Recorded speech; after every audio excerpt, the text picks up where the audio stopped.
de discusión con la idea de que cada uno de los participantes hable unos 5 minutos, 6 a lo sumo, para que después se abra el micrófono y todos los que quieran preguntar, que no pudieron hasta ahora, puedan hacerlo.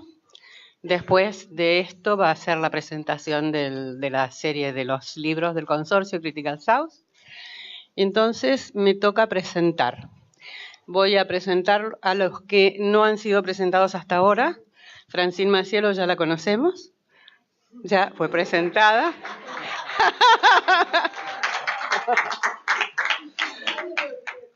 Bueno, entonces, rápidamente presento a cada uno, ¿sí? Y después cada uno participa. Entonces, acá, según la lista que tengo, porque me han dado una lista, el orden de lista. Raúl Rodríguez Freire, Raúl, hi, es profesor del Departamento de Literatura de la Universidad, ¿la Universidad Católica? No, ¿de cuál de Valparaíso? La de Valparaíso, pero es Católica de Valparaíso. Las iniciales acá no coinciden. Bueno, como ensayista y traductor, ha escrito, editado y traducido más de 10 libros, destacando, Sin retorno, Variaciones sobre archivos y narrativas en Latinoamérica, de 2015. Libro en el que presenta, a partir de Roberto Bolaño, una crítica a la metafísica desplegada en la narrativa identitaria latinoamericana. Actualmente se encuentra terminando el libro Ficciones del capital, literatura y finanzas en la academia. Gisela Catanzaro, que estuvo de coordinadora en el panel anterior. Es investigadora del CONICET, el Consejo Nacional de Investigaciones, profesora de la Facultad de Ciencias Sociales de la Universidad de Buenos Aires. Se focaliza en las tradiciones del marxismo occidental, incluyendo trabajos sobre Theodor Adorno y Walter Benjamin, o sea, se especializa en teoría crítica. Y en la influencia en Argentina de la Escuela de Frankfurt. Bueno, digamos, tiene múltiples funciones en la Universidad de Buenos Aires, es investigadora del Instituto Gino Germani, de nuestra Facultad de Ciencias Sociales, y es la autora de Las aventuras del marxismo occidental, con Ezequiel Ipar, del 2003. Y también, ¿dónde está? La nación entre naturaleza e historia, que es un gran libro sobre su tesis doctoral, sobre los modos de la crítica. Tiene este subtítulo sobre los modos de la crítica.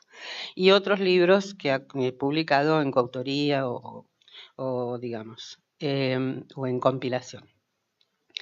Y Michael Yaroki es profesor de literatura española moderna y cultura en el Departamento de Español y Portugués de la Universidad de Berkeley. Se recibió su PhD en la Universidad de Pensilvania. Su investigación se focaliza, digamos, en principio, perdón que lo estoy leyendo en inglés, entonces está todo al revés, ¿vio? Entonces, en estudios hispánicos en literatura comparativa y transatlántica, literatura y geopolítica, estética e ideología y culturas visuales.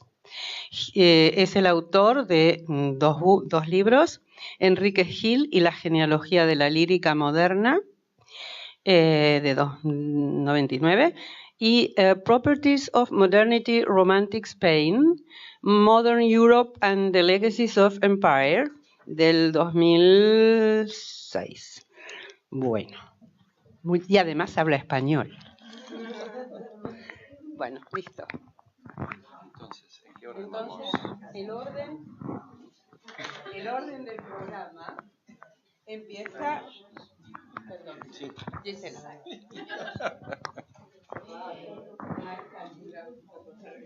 Bueno, a ver, para que no me hagan trampa. A ver qué hora es. Bueno, yo quería retomar marcar 4 puntos, focalizar en 4 puntos. Uno de esos puntos es el tema que ya planteamos ayer, de los 2 movimientos implicados en la crítica que había señalado Mariana Wyszynski. Y habíamos dicho, habíamos resaltado la importancia de 2 gestos que tienen una relativa contradicción ayer, ¿no? Uno era el de evitar las dicotomías simplificadoras. Y en ese sentido, abusar la percepción para las contaminaciones, para las dialécticas internas, para, como le quieran llamar, la ambigüedad, las aporías, etc. Otro era el gesto político de producir delimitaciones. El gesto político de, por ejemplo, elegir no usar determinados términos para referirse a determinadas cuestiones. Hoy este tema volvió a aparecer en la mesa de la mañana bajo la discusión sobre en qué situaciones usar el término consentimiento, ¿no? Para ver si se podía hablar, en el caso de las víctimas, de que consentían o no consentían determinadas prácticas que se ejercían sobre ellas. En ese sentido, precisamente me parece fundamental y que quedó muy claro y muy en concreto en qué sentido producir delimitaciones es fundamental. Porque si usamos la palabra de un modo genérico, en nombre de una general ética abstracta, en ese caso precisamente estaríamos poniendo bajo el mismo rango prácticas muy distintas. Entonces, la apuesta por la delimitación me parece que es algo que ningún criticismo atento a la ambigüedad puede renunciar a esa apuesta política. Porque si renunciara, precisamente el gesto ético que está pretendiendo sostener se vería invalidado en la abstracción. Entonces, en ese sentido, quería recuperar o reescribir esa discusión sobre el consentimiento de hoy a la mañana como un muy buen ejemplo de las delimitaciones necesarias. Alguien hoy usó un término para decir eso que suena medio violento, pero yo apuesto a que incluso esa violencia sería necesaria. Alguien dijo expulsar ciertas palabras fuera de la lengua. No me acuerdo si fue Nelly, pero bueno, yo no sé si fuera de la lengua, pero al menos no para nombrar la lengua de la emancipación, ¿no? No habría que usar la palabra consentimiento. Ahora, en relación al tema de las dicotomías, por otra parte, me parece que también en la mesa de la mañana hubo un ejemplo de esto. Y hubo un ejemplo paradójico, porque me parece que por un lado Alejandra estaba señalando un tema que volvió a aparecer en la mesa de la tarde, que fue el tema de la potencia de la disrupción, o el tema de la potencia de la insurrección. Ese tema volvió a aparecer en la presentación, me parece, de Rita, bajo ese énfasis en que la memoria fuera algo nosificado, que fuera algo que un verbo, dijo, ¿no? Entonces, el verbo ahí, yo estoy de acuerdo con la potencia de la disrupción. Lo que me complica un poco es pensarlo sobre la base de una serie de dicotomías. Por ejemplo, de un feminismo como irrupción versus un feminismo institucional.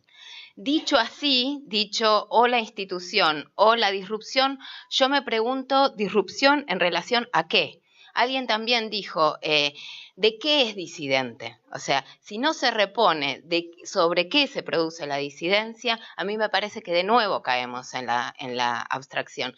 Y en ese sentido me parece que es absolutamente fundamental reponer el contexto institucional y nacional y las especificidades de los contextos nacionales en los cuales se puede hablar muy tajantemente de el parlamentarismo como una política pura y exclusivamente despolitizadora o pura y exclusivamente antidemocrática. En ese sentido me parece que hoy a la mañana hubo una intervención también y bueno, me parece que es otro punto que pondría, ¿no? Como como que no es cualquier disrupción en cualquier contexto y en cualquier contexto nacional, ¿no? Es en un contexto donde el parlamentarismo funciona de una manera singular. Y entonces, en ese contexto, la disrupción aparece como un gesto negativo totalmente reivindicable. No es la universalidad, en todo caso. Luego, quería reponer de nuevo en relación a eso el tema de la despolitización. Me parece que hay una forma de pensar el capitalismo neoliberal contemporáneo como despolitizador que en principio, de nuevo, acuerdo, porque hay determinados rasgos de ese capitalismo neoliberal que efectivamente son despolitizadores o se podrían pensar bajo esa categoría, y sin embargo tengo el temor de que esa descripción borre lo que en Argentina me parece que más bien tendría que ser pensado como un gesto altamente repolitizador de los principios conservadores de una derecha clásica. O sea, si nada más pensamos con el concepto de despolitización, no podemos pensar al macrismo como la representación de una politización de una lectura del pasado nacional y de determinados valores culturales clásicos de la derecha argentina que se han politizado. O sea, encontraron una voz política. Entonces, pensar la despolitización no tendría que ir en desmedro de poder pensar también esta repolitización que estamos padeciendo. Entonces, me parece fundamental. Y lo último, respecto del concepto de utopía. Me parece que tanto en la mesa de la mañana como en la mesa de recién apareció una discusión sobre el concepto de utopía que de nuevo parece oponer una idea de la utopía como despojada de un potencial liberador y la utopía como aquello que siempre fija, o en todo caso como aquello que tuvo una imagen demasiado positiva del futuro que se terminó transformando en un ideal cerrado, no abierto a lo acuciante del presente. Bueno, en todo caso, lo que deberíamos discutir, me parece, no es si ese es el sentido absoluto de la utopía, porque creo que no lo es, sino si nos interesa dar una disputa sobre la base de este significante o no. Si dar una disputa sobre la base de ese significante hoy sería políticamente productivo o no. Pero claramente, sí, yo no coincidiría con que toda utopía es un cierre, o sea, menos en un contexto de inmanentización radical del neoliberalismo, ¿no? Muchas gracias, Gisela. Ahora le pasamos la palabra a Michael. Bien, pues quería sumarme a los agradecimientos. Para mí realmente ha sido muy especial venir a Argentina y estar aquí. También me siento como un poco al margen de muchas de estas conversaciones porque no soy especialista en la memoria, no trabajo la memoria, pero quizá esa perspectiva sea útil para compartir unas ideas, sobre todo a base de lo que hemos oído hoy. Así que más o menos quiero hablar de quizá un marco para entender una pregunta fundamental que me ha sido útil pensar sobre todo la última sesión, y luego tengo que confesar una inquietud que atraviesa gran parte de las ponencias que tenemos, que hemos escuchado, simplemente para que lo hablemos todos, porque me parece que hay un tema que me sigue inquietando sobre cómo estamos hablando de memoria, verdad y justicia. Así que primero el marco. Creo que en la última sesión lo que me ha quedado muy claro a través de las tres ponencias es un poco la cuestión del para qué de la memoria. Y creo que esa cuestión está implícitamente en todas las ponencias, pero creo que hemos visto muy claramente una apuesta por lo que podríamos llamar una concepción vitalista de la memoria. Si es para algo, es para la vida, es para vivir. Y creo que en las intervenciones que hemos escuchado, de alguna manera los tres estaban subrayando esa idea. Para mí, creo que casi a Rita le diría que me recordaba mucho lo que estaba haciendo el ensayito de Nietzsche, los usos y abusos de la historia, porque lo que tenemos aquí es los usos y los abusos de la memoria, en parte, ¿no? Pero ahí, ¿no?, la apuesta por una memoria no cosificada, no muerta, en la intervención de Felwin, obviamente a través de la restitución, es también un concepto de vida política, la que se está habilitando optimísticamente a través de ese gesto. Y en la intervención de Eduardo tenemos un poco la resonancia de la Escuela de Frankfurt acerca de la capacidad de la literatura y el arte de desvelar la falsedad de la vida a través de su ficcionalidad. Así que básicamente el hilo que veo ahí es la vida. Y creo que Nietzsche también me va a llevar a mi inquietud aquí. Y es que en determinados momentos, tanto esta mañana como ayer, oigo dos cosas. Una es la inmensa importancia de la verdad que está bajo asalto del macrismo, y por otra parte una especie de aproximación tibia a cuestiones de la verdad.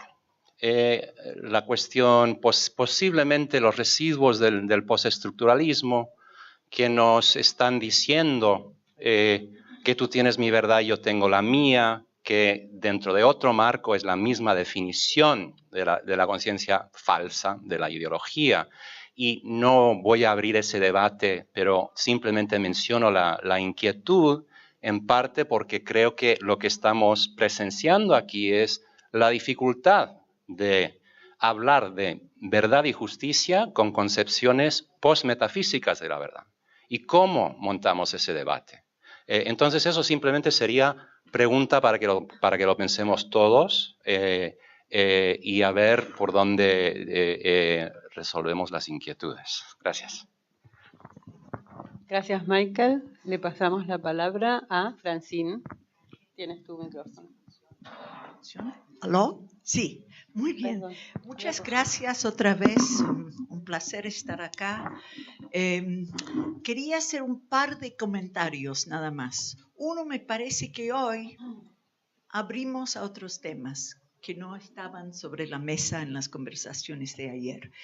Y me gustaría como señalar ciertas materialidades que están saliendo en las ponencias, que salen con respecto a los objetos que se toman de estudio y las estéticas. Y así déjenme empezar acá.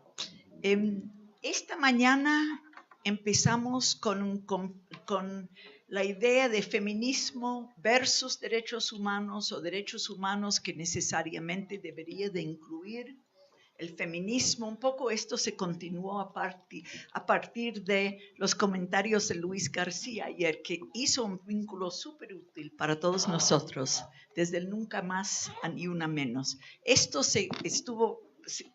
siguió hoy, pero de otra manera, ¿no? Y creo que el tropo que me impresionó mucho es la idea de continuidades y movimiento. Hay una fluidez, la relacionalidad que surió Felwin, ¿no? Las maneras de mover esta materialidad sin buscar un lugar fijo desde el cual se arma un debate sobre la memoria. Y sin embargo, me parece que lo que está saliendo aquí, por toda la discusión sobre continuidades y flujos, sale la importancia del lugar, ¿no? Felwin lo puso muy en evidencia con respecto al lugar que ocupaba el objeto de memoria, en el pueblo de origen o en el museo, ¿no? Pero todos parece que volvieron a esta cuestión del lugar. Esta mañana, la importancia de la universidad, ¿no? Para resistir y para producir nuevos saberes. Las luchas, las resistencias en torno al espacio universitario, sino los espacios carcelarios como manera de producir un debate. Bueno, miren dónde estamos. para producir una reacción comunitaria, ¿no?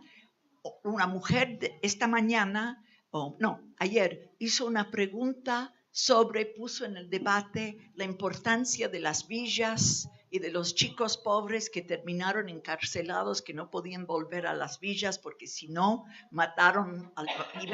iban a encontrar la muerte. La cuestión del lugar como un espacio muy concreto para producir memoria y para resistir la fragmentación. Ahora, yo les quiero decir, citando a los panelistas, Felwine hace la pregunta, ¿cómo reconstruir los fragmentos? Que es un trabajo material. Nelly hace la pregunta, ¿cómo fisurar la memoria de la dictadura? Que también es una cuestión de rearmar la materialidad del discurso. Una compañera desde el público esta tarde habló de too much or too little, demasiado poco, un exceso con respecto a los objetos de la memoria. Y Rita dijo, si no hay incomodidad, no hay memoria. Para llegar a esta incomodidad, tenemos que rearmar las piezas en la tabla de ajedrez de alguna manera. Ahora, una cosa que sabemos de nuestros estudios literarios, y voy a llegar a esto porque está muy claramente sobre la mesa en este simposio, hay una tensión siempre en los textos literarios entre experiencia y representación. Y el debate sobre la memoria también es experiencia y representación. Cómo cautivar el objeto y darle nombre, darle forma, ¿no? Es un acto de captura que estamos haciendo. Ahora, Felwine propuso algo aquí, que cuando los objetos terminan en un lugar desconocido, como un museo, se pierde este vínculo entre mi experiencia y mi manera de representarlo para los otros. Pierde esto y también pierde el vínculo comunitario. Yo pensaba, ayer muchos de nosotros participamos en la pequeña gira por la ESMA. Para mí fue súper conmovedor por varias razones y sé que tengo 2 segundos. ¿Me quedan cuánto? 2. 2 minutos. 2 minutos, rápido. Es para mí muy... Dame 3. Bueno, ok. Para mí es muy conmovedor venir acá. Nunca había venido antes, más que nada por temor. Porque cuando yo empecé mi carrera como latinoamericanista en Berkeley, en California, desocupada, trabajando en una peña chilena que mandaba la plata al MIR, ¿no? Y pasó el 24 de marzo y unos amigos decidieron armar el Comité de Solidaridad con la Argentina. Y nuestro trabajo principal era armar la lista de desaparecidos que sacamos de los cables y enviar esta lista a Jimmy Carter y su ayudante, que era Patricia Darien, que después, ustedes saben, vino acá. Y en esa lista había como una lista, digamos, oficial, nombre, ¿no? Nombre y apellido, pero también la idea de que posiblemente esta persona estuviera aquí, en la ESMA, por ejemplo. Así que para mí eso fue muy angustiante, porque volví a un objeto, ¿no? Con todos los otros, porque nadie viene aquí para decir, bueno, eso no me importa, como ir a un museo con una amiga y decir, bueno, no vamos a ver los cuadros hoy, vamos a chismear. No, aquí uno tiene que poner atención en un grupo comunitario, porque todos sentimos lo mismo. Cada uno entra con una experiencia distinta, pero lo que se produce acá es una experiencia comunitaria de esta memoria, ¿no? Y esto es muy distinto, obviamente, de la experiencia de ir a un museo y ver un objeto, digamos, una tabla de madera sacada de una tribu indígena del Alto Perú, digamos. Es muy diferente porque conocemos la historia todos nosotros. Y yo creo que es importante porque estas temáticas están saliendo hoy Y además estamos todos buscando una gramática para esta memoria.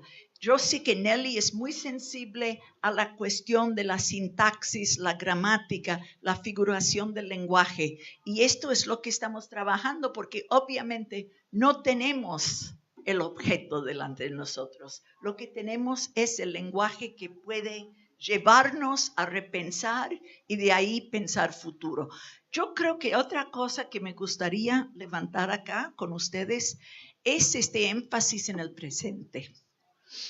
Yo trabajo el presente. Escribí un libro con un título Estar en el presente. Así que, miren, así que no puedo, yo soy culpable, digamos.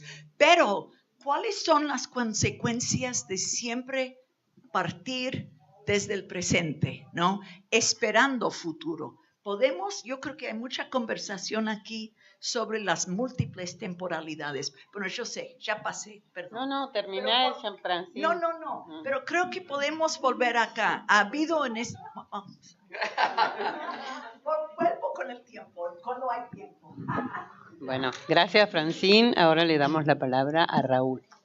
Bueno, quisiera retomar también algunas cosas que ya se han mencionado y también poner acá voy a seguir la palabra de Michael, una inquietud, ¿no? Y que tiene que ver con una inquietud que atraviesa mi propio lugar como académico, ¿no?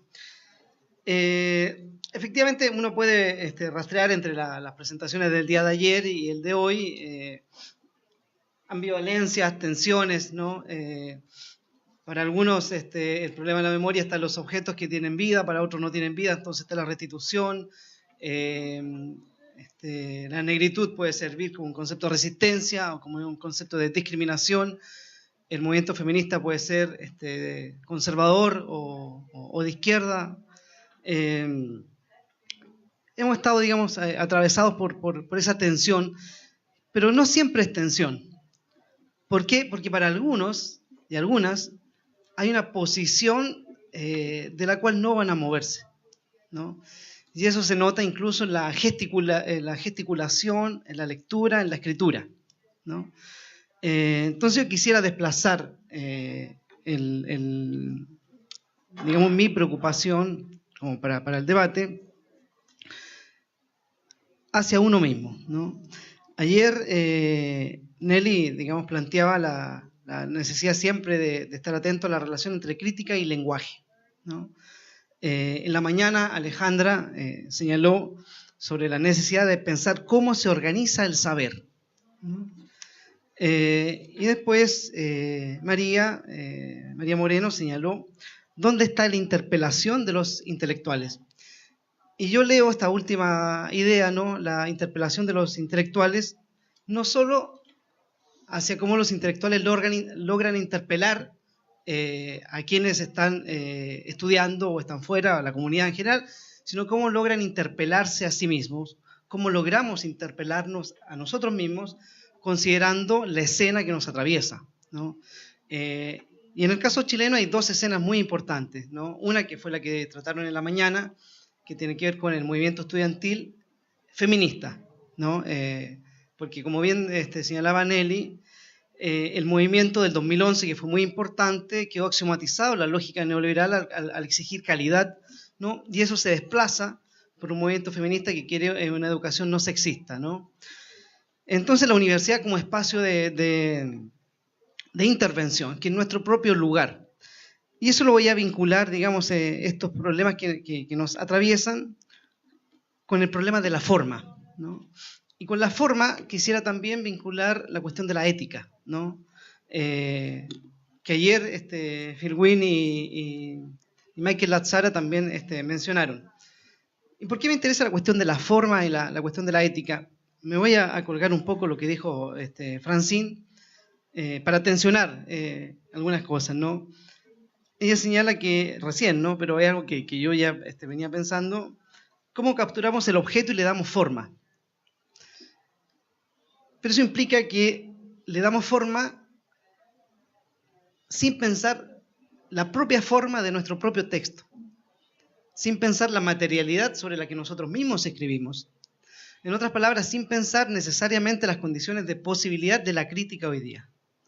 Una crítica atravesada por condiciones neoliberales. ¿Qué significa eso? Voy a nombrar la palabra paper, pero una pauperización, ¿no? Pauper, una pauperización del trabajo intelectual, ¿no? Muy buena esa. Porque esa pauperización es transformar nuestro trabajo en un producto de consumo a través de un abstract y palabras clave, ¿no? Que vuelven consumible rápidamente nuestro trabajo, y ahí nuestros estudiantes ven si es citable o no es citable, si vale la pena ya no leerlo, sino citarlo simplemente. Porque olvidamos nuestra propia relación con la materialidad, ¿no? Y las revistas son una condición material, los libros son una condición material que nos están ahogando, ¿no? Ya casi no hay espacios sin indexación y sin referato, ¿no? Como si el referato fuera una cuestión neutra, ¿no? Como si las palabras clave fueran un problema neutro, como si el abstract o el resumen que lleva el libro atrás fuera una cuestión neutra. Por lo tanto, la inquietud y la provocación tienen que ver con cómo nosotros asumimos nuestra propia condición laboral y precaria, que no por tener una jornada completa uno deja de ser precario, ¿no? En mi caso, mi sueldo es por productividad, en un 40%, es decir, tengo una base y el resto se cubre en función de cuánto publico, ¿no? Cuántas tesis dirijo. Me alejo y no me alejo entonces de las tensiones, ¿no? Porque en realidad me interesa tensionar nuestro propio lugar y nuestra propia relación con el ejercicio de la escritura, que parece que fuera algo natural, ¿no? Asumimos un computador como si fuera algo inmaterial, ¿no? Y la página virtual es real, ¿no? Incluso cuando uno usa la nube, ¿no? Para guardar algo, como si la nube fuera algo abstracto, la nube tiene un soporte, en algún lugar está sostenido, ¿no? Y eso, por último, ¿no? como señalaba, lo vinculo con la cuestión de la ética, ¿no? ¿Cómo nos dejamos interpelar para transformarnos y ser alguien distinto de lo que somos, ¿no? Y en ese sentido, también coincido con la interpelación de Luis ayer, ¿no? Cómo el movimiento feminista, o los movimientos feministas, deben obligarnos, nos están obligando a cambiar nuestro propio uso del lenguaje, dentro y fuera del aula, ¿no? Eso, nada por ahora. Bueno, muchas gracias, Raúl. Bueno, entonces, retomando estos ejes que cada uno trazó, Gisela, delimitación, dicotomías, la no politización y la utopía. Michael planteó el problema de la verdad, o sea, preguntarnos un poco en torno de eso, que fue un significante muy transitado en estos 2 días, y esa idea de memoria vitalista. Francine, con esto de la reconstrucción, la tensión entre fisurar, reconstruir, el aura de los objetos, diríamos, y el énfasis en el presente. Y Raúl, las tensiones entre el lenguaje y la intervención, la forma y su maravillosa articulación entre paper y pauper, que me parece fantástica, y también la idea de indexación, ¿no? Un léxico de la economía clavado en el corazón de la vida académica. Así que abierto el diálogo. Y de la Inquisición. Eso, las preguntas, ¿eh? Y de la Inquisición, el index. Ah, bueno, claro. Bueno, ¿preguntas? Judith.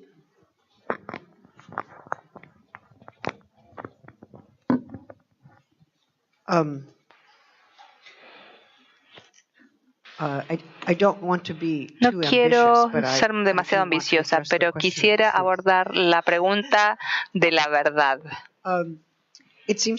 Pareciera ser que una de las razones por las cuales estamos aquí, en este espacio y en este tiempo, es que estamos en un espacio de la ESMA. Estamos en la época de Macri. Estamos tratando de defender los esfuerzos institucionales para establecer y restablecer, marcar y remarcar la historia de las violencias llevadas a cabo por las dictaduras.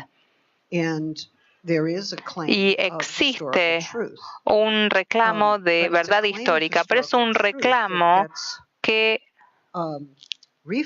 se vuelve remarcado todo el tiempo. Esta mañana nos pidieron que considerar que la violación debe ser separada del concepto de tormento. Sí, es una forma de tormento, pero la tortura como categoría no describe específicamente la integridad del cuerpo que es violado. Y aquí, las personas que representan la historia aquí podrían considerar que sus marcos no han provisto una forma descriptiva de la violencia. No ha sido lo suficientemente específica. Necesita ser reenmarcada. En el Museo de la Memoria en Chile hay una historia increíble que se muestra cuadro a cuadro en una exhibición, y en ningún lugar se menciona la CIA. ¿Pero por qué lo excluirías entonces de la demostración real? No sé quién defiende el post-estructuralismo ya. Creo que soy yo, pero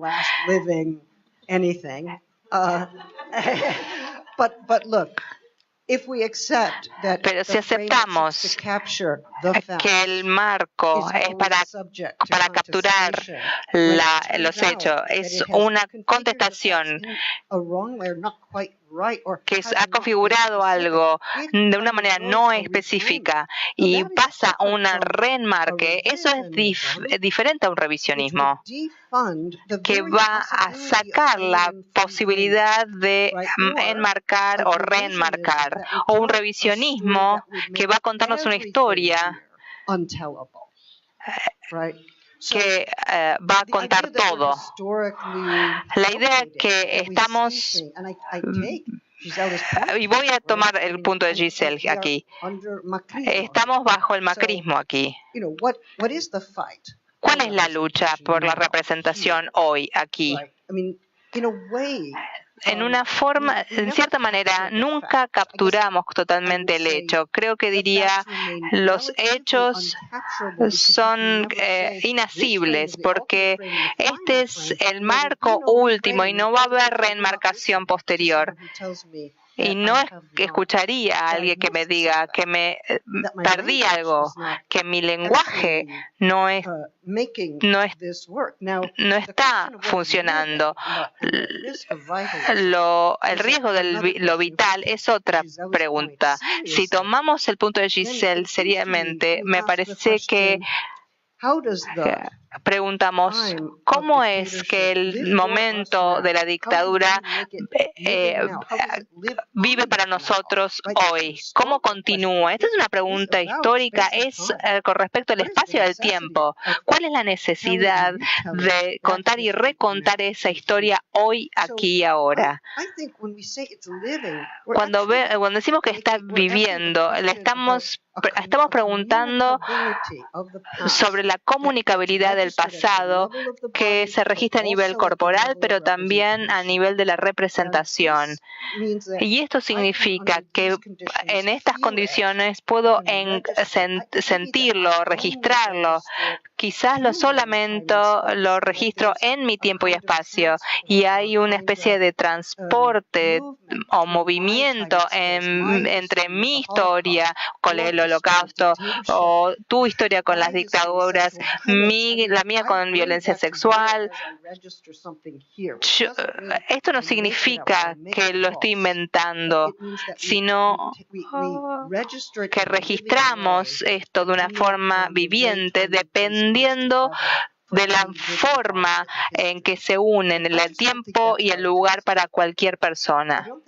Y no creo que sea relativismo, creo que es una noción de una verdad histórica que debe ser repensada en tiempo y espacio una y otra vez, por la cual las democracias son una lucha, la lucha por la verdad es sin fin. No creo que la haga relativa, pero no somos omniscientes, no somos Dios, estamos muy lejos del concepto de Dios.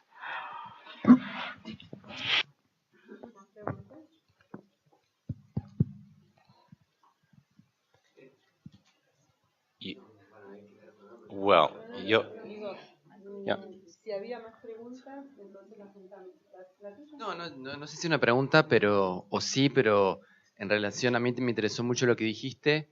Me parece un poco sintomático porque, bueno, ahora no sé si está Diego o no acá en la sala, pero de Córdoba venimos de un encuentro sobre los derechos lingüísticos en donde también apareció el problema de la verdad.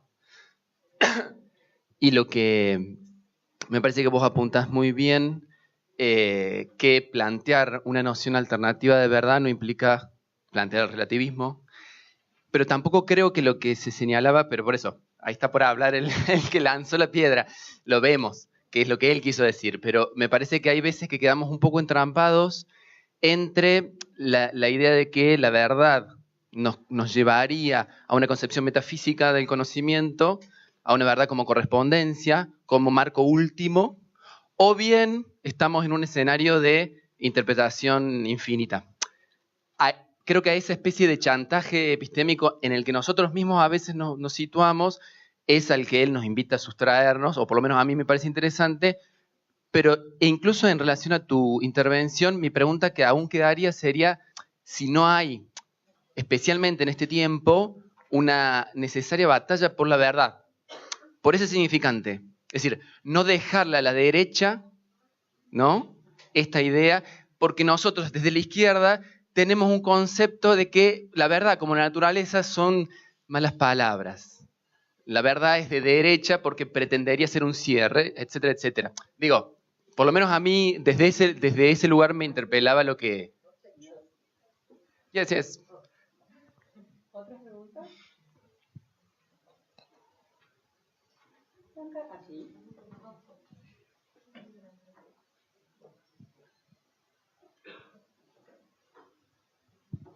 Bueno, hola otra vez.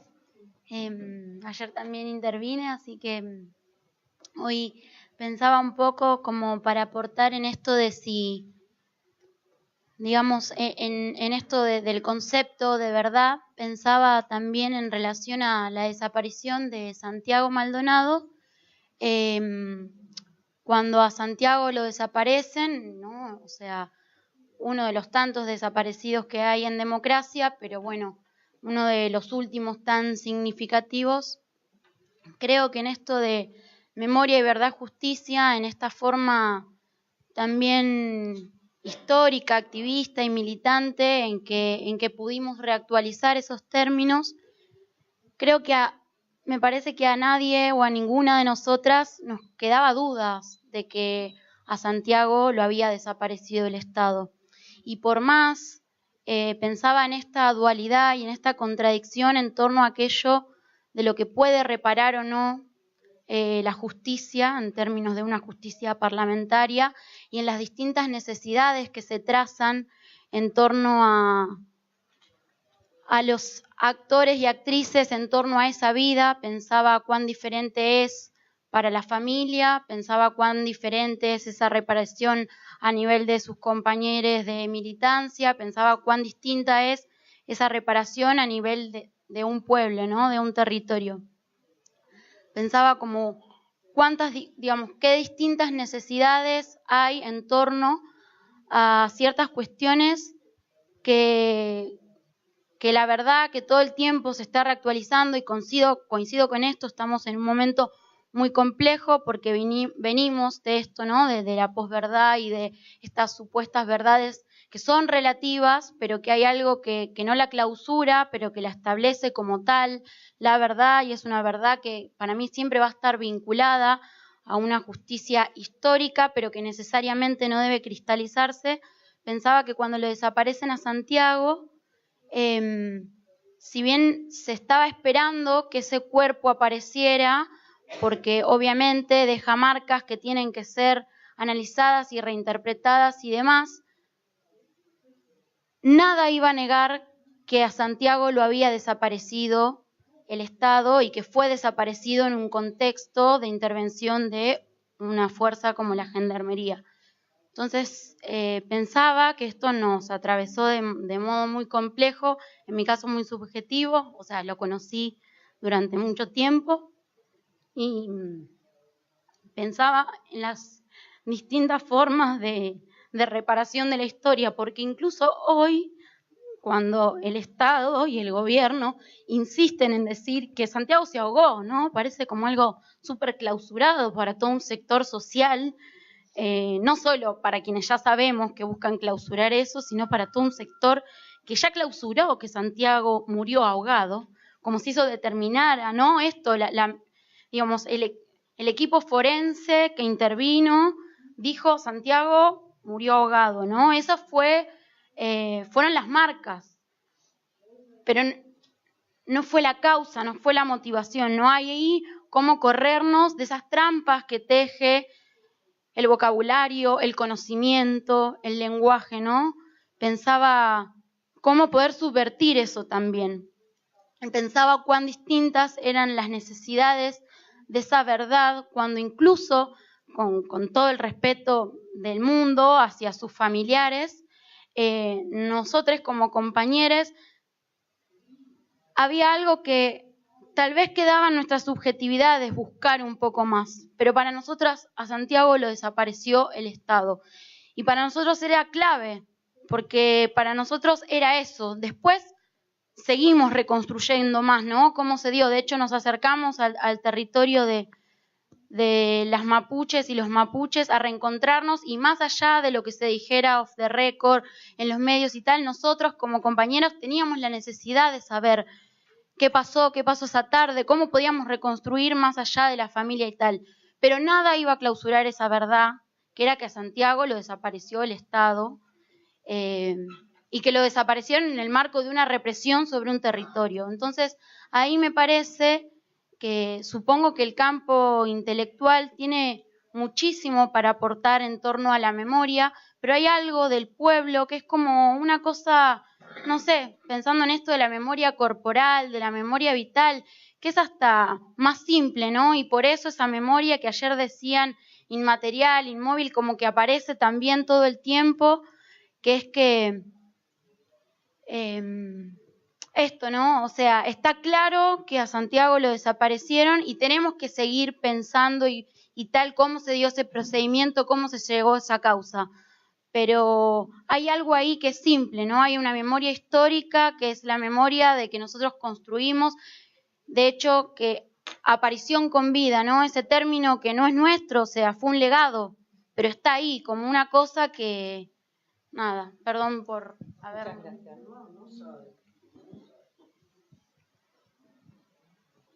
Hay alguien atrás y hay alguien acá. Aquí y cerramos con esto para dar lugar a nuestro evento siguiente. Las dos preguntas. Buenas tardes. Primero darle las gracias a ustedes por este evento magistral. Yo soy Rodrigo Laya López, vengo de Colombia y al igual que ustedes estamos compartiendo un proceso de paz que estamos viviendo nosotros. Nosotros ahora estamos en el posacuerdo. Si ustedes manejan lo del tratado de paz que hubo en nuestro país, ustedes son un referente para nosotros por lo que vivieron, por su pasado, por su territorialidad, por los sujetos, por todo lo que embarga la memoria.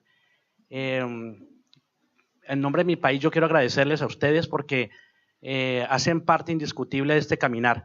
Yo estoy en el penúltimo semestre del doctorado en educación en la Universidad Católica de Manizales y estoy haciendo una pasantía acá con la Universidad de Buenos Aires y con la Universidad de La Plata. Pero lo que realmente me hace coger este micrófono es contarles a grosso modo que nosotros también hemos vivido un flagelo impresionante de guerra y una de las cosas que más nos han marcado a nosotros son los mal llamados falsos positivos.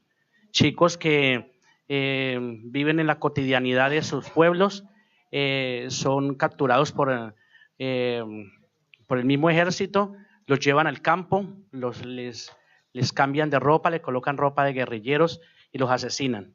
También tenemos unas madres que sufren día a día y que nos hacen referencia también a las madres de la Plaza de Mayo y a las abuelas que en su momento han estado y seguirán estando en el diario acontecer porque todavía muchas heridas no han sanado. Nosotros estamos en un proceso que buscamos reivindicación, buscamos verdad.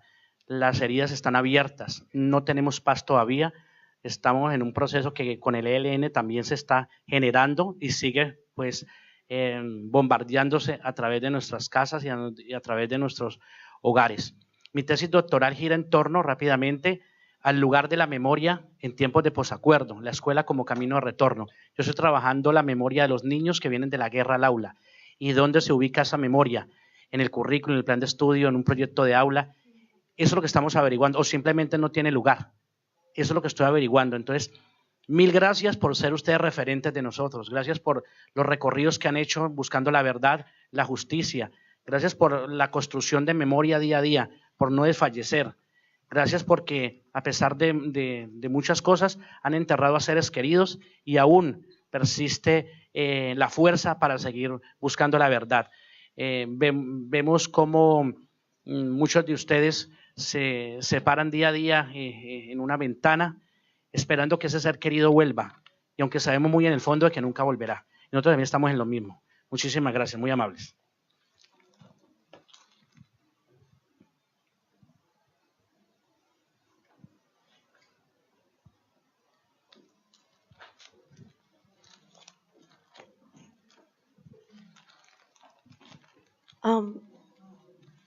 Quiero decir algo bastante rápido en inglés.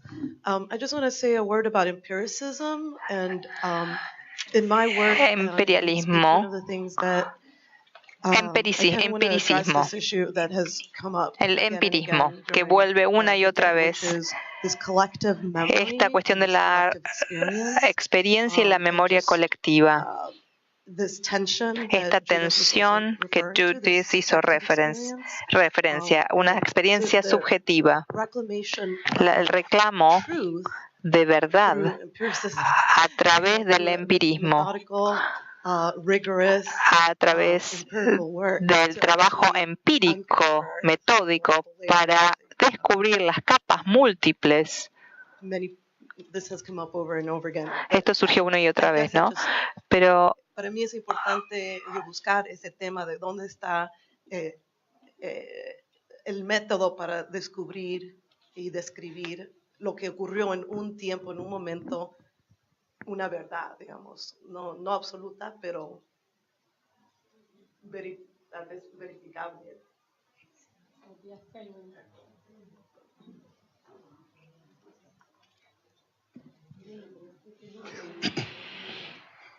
Very quickly, just I want to reflect. Quisiera reflexionar sobre dos temas. Probablemente sea imposible reparar la historia. Pero podemos reparar las narrativas de la historia. Y es absolutamente importante reparar las narrativas. Kintsugi en Japón, cuando algo es un nombre que uno puede ver la reparación con oro, y entonces uno puede ver el trazo de la fractura y la reparación. Quisiera pensaba en la reflexión de Mike. ¿Qué podríamos tener como un objetivo más importante que la vida? No la vitalidad, sino la vida en sí. Aún en la pérdida, lo que es importante es que arte, la habilidad de hacer algo, haya sobrevivido a la pérdida del objeto. El objeto partió, pero lo pudieron rearmar. ¿Qué significa eso? Significa que se pierde la materialidad, la inmaterialidad que está aquí. No puede perderse en el proceso. Y es absolutamente importante la idea de que lo que impulsa la vida y el ciclo de vida es la inmaterialidad que está detrás de eso. Y uno lo puede tomar. Es inmaterial, pero la posibilidad de la continuidad, pero hay continuidad de vida posible aún a través de la pérdida, aún con la pérdida. Yo quiero decir dos cosas a propósito de lo que dijo la compañera sobre la simplicidad de la memoria y sobre lo que dijo la compañera sobre el empiricismo. Porque estoy totalmente de acuerdo en el espíritu de que si no hay el impulso ético que ahí implica ese momento de absoluta certeza respecto de que a Santiago Maldonado lo mató la gendarmería, no es posible ninguna acción política, ética. Ahora, yo no le llamaría a eso empirismo, ni tampoco le llamaría una memoria más simple. Al contrario, esa memoria popular no es simple, es compleja, porque se basa en que sabemos que sistemáticamente los aparatos represivos del Estado en este país hicieron eso. Entonces no es simple, es compleja, está mediada, no es una suerte de espontaneísmo de que intuimos algo. Justamente por eso me parece que no hay que ponerlo tampoco en términos de empirismo. O sea, no es un empirismo, es un hacerle caso al hecho de que el objeto está ahí, reclama algo, reclama una lectura, no es cualquier cosa. No hay memoria como verbo sin un objeto reclamante. Y el objeto es reclamar, porque si no caemos en un espontaneísmo, que ahí sí yo diría es el vitalismo. Es un mal vitalismo mezclado con un mal empiricismo. Y esa es la mala alternativa en la que yo me resisto a caer. Y no solo teóricamente me resisto a caer, lo que es peor, políticamente sería gravísimo caer en esa alternativa. Y lo último que digo, pero es que me parece que está habiendo una defensa de lo corporal que lamentablemente está arrojando un cuerpo más simplificado, más empiricista y más desprovisto de todas las mediaciones culturales que supimos construir y que padecimos. Las dos cosas. Eso no habría que ceder, no es una buena reivindicación del cuerpo esa. Podemos hacer una mejor, hagámosla mejor.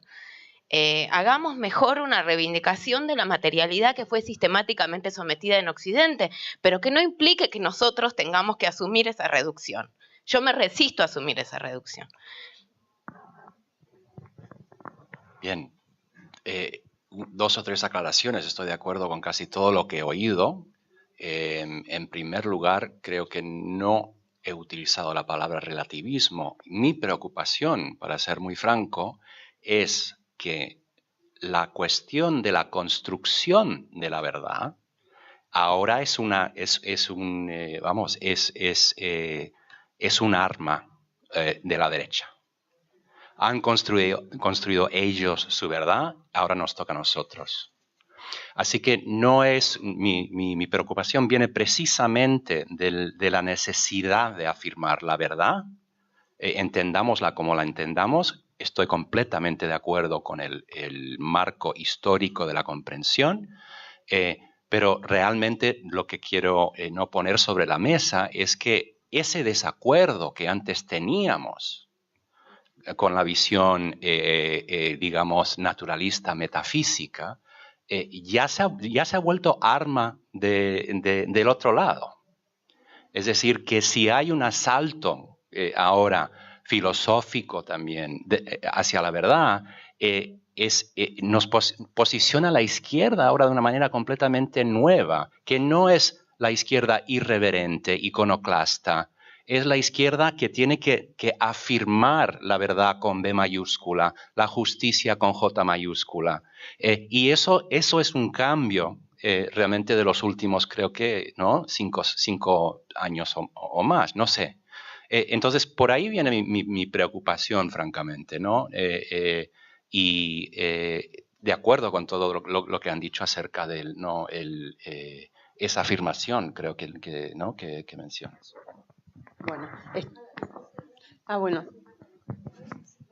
¿No vamos a presentar los libros hoy? ¿Los presentamos mañana? Ok.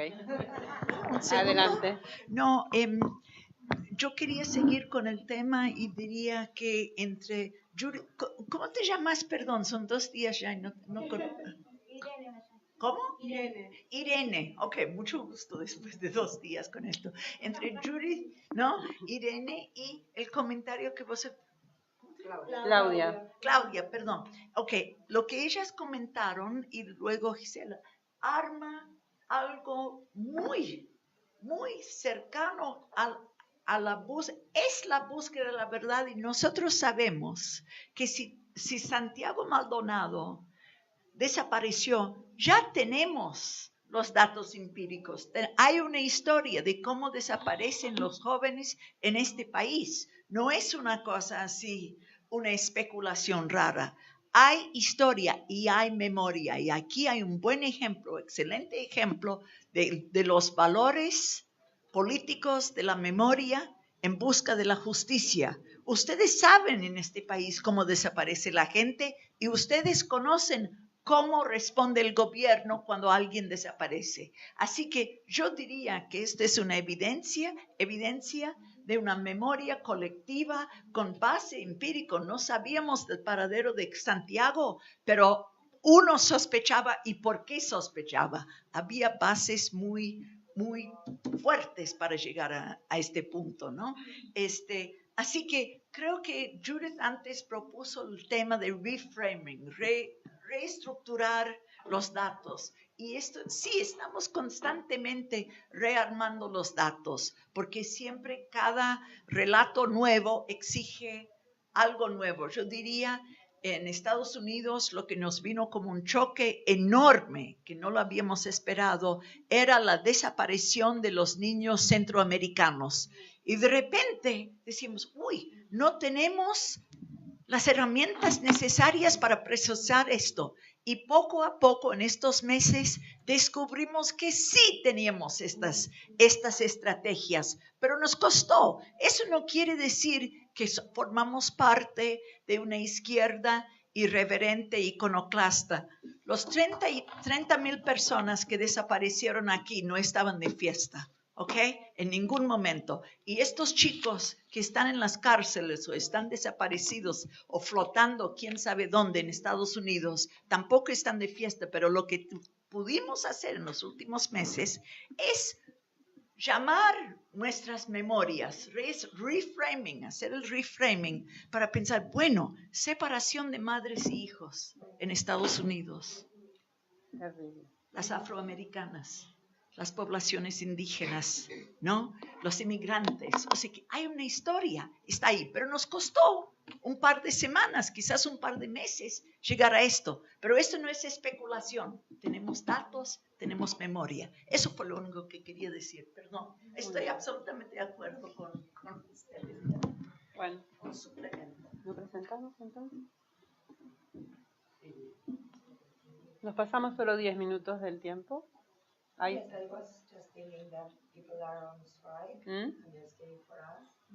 Bueno, ok. Está bien.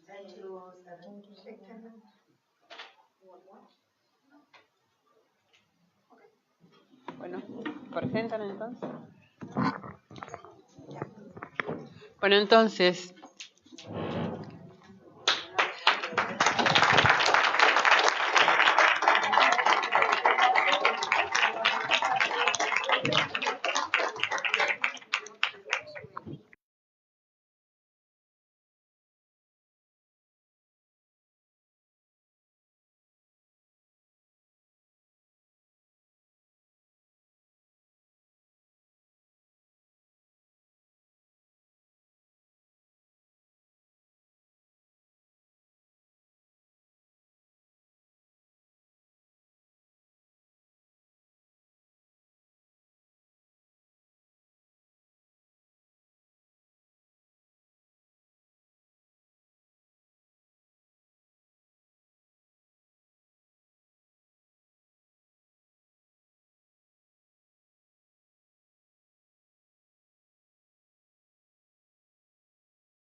que leer a Néstor Perlonger, ¿viste? Porque es así. Es así. Es así. Entonces, ¿no? Digo, por dar un ejemplo, porque acá todos sabemos quién es Perlonger, ¿no? Pero esa es la operación, ese es el espíritu de la operación. Entonces, que el lenguaje mismo, desde donde se opera el gesto teórico, es un lenguaje que radicalmente diferente al lenguaje y la discursividad y el disciplinamiento que presupone en gran medida una teoría cuando la pensamos desde el norte, ¿no? Entonces, indisciplinar la categoría misma de teoría. Sí. Tenemos que ir a los títulos para que tengan una idea de lo que estuvimos. Entonces, bueno, Nelly acá está Nelly, es nuestro primer libro. Nuestro primer libro. El primero que ya tiene forma física. Nelly.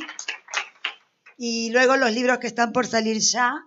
Son un total de 24 libros, voy diciendo. Hemos tratado de hacer una división bastante, o lo más igualitaria posible, entre continentes y zonas geográficas de los continentes, pero también entre problemas, ejes que hemos visto surgir. ¿No? Sí. Representatividad, inclusividad, es decir, ¿cómo representamos una región? Tratamos de ser lo menos argentinas posibles en esta cuestión, pero bueno. Hay una confesión. Está circulando un papelito de estos, con lo cual tienen ahí algunos de los resúmenes de los autores que ya están en vías de producción. Sale finalmente el de Cusicanqui en inglés, también, ¿no? Eduardo, también por salir. Las conversaciones, bueno, sí. Que curiosamente es un texto que no existía en inglés. Que no existía en inglés. Y estos son los próximos. Estos son los otros títulos que están en producción, ya en diferentes momentos de producción. Memoria y autobiografía. Paula Biglieri, Luciana Cadaya. Pablo Yarzún, que está por aquí también, que nos debe la última versión del prólogo. Bueno, no se lo vamos a cobrar ahora, Leti. Sí, necesitamos presionar. Bueno, estos son algunos. Seguimos trabajando. Realmente todos los títulos que quedan, no estamos poniendo ahí una serie de títulos en los que estamos todavía negociando para no generar expectativas y que después se caiga el título, pero todos los títulos que quedan son títulos que vienen de África. Y eso. Bueno, muchas gracias.